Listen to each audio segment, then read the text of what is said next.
Hi guys! By the way, I am Jen from University of Mindanao Teachers College studying psychology. So for today, I'm going to share with you my thoughts about narrative analysis. So let's go! So what is narrative analysis, by the way? In narrative analysis, it is basically a qualitative research method. And according to Polkinghorne, in 1998, he states that in narrative, it is a fundamental theme for linking individual human actions and events into interrelated aspects of an understandable composite. So, what does it mean by way? A narrative researcher, they are going to seek to understand the participants' life experiences. In the literature review, it plays a minor role with the inquiry of learning about the participant through the field text that document the individual's story in his or her own words.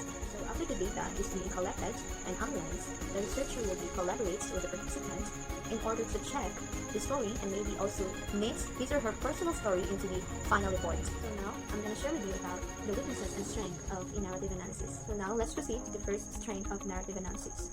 First and foremost, it allows the researcher to examine how the different components of a person's context, like for example, the morals, values, and the beliefs, that interact with one another to construct a more holistic view of a person's life. And aside from that, it also allows the researcher to explore the personal and the social aspect of learning, which includes the individual's learning in the shared environment in which the learning takes place, and as well as the knowledge increases through telling stories.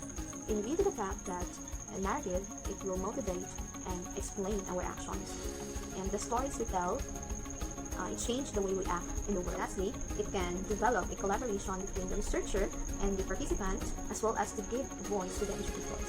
So now let's move on to the first weakness of a narrative analysis. So we have a participant might fake the data. So he or she might give in a fake telling stories or something like that.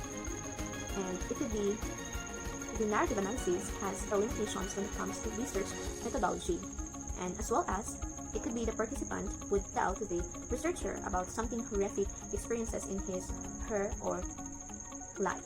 So now, before I will say goodbye, I will show to you first my fishbone diagram, which focusing to the narrative analysis. So here it is.